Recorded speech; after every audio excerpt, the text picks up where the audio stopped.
Portugal ও স্পেনের ম্যাচের ফলাফল।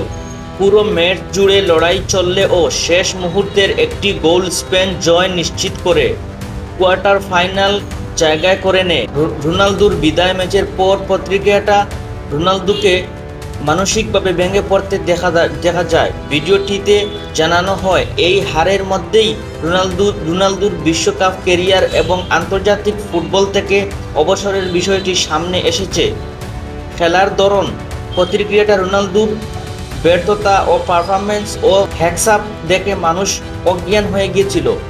গোল করার প্রমাণ চেষ্টা করলেও স্পেনের রক্ষাকণকভাবে ভাঙতে পারেনি পর্তুগাল।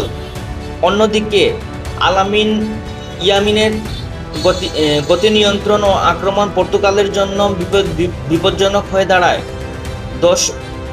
প্রিয় দর্শক, প্রতিক্রিয়া। এই বিদায় পর্তুগিজ সমর্থকদের হৃদয় ভাঙা ছিল, যার প্রতিহিংসা ও ভিডিও ও বিভিন্ন ফুটেজ ভাইরাল হয়েছে।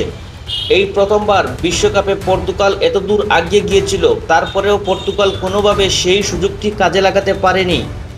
এবার ব্রাজিলও যেমন হারিয়ে গিয়েছে বুকে এক কাপ স্বপ্ন নিয়ে, সেইভাবে রোনালদোও মিলিয়ন্স ফলোয়ার্স ও দর্শক ও ফ্যান্স ফলোয়ার্সকে কাঁদিয়ে অবসরে চলে যাচ্ছেন। অবশেষে আর দেখা হবে না ক্রিস্টিয়ানো রোনালদোর, দেখা আর হবে না।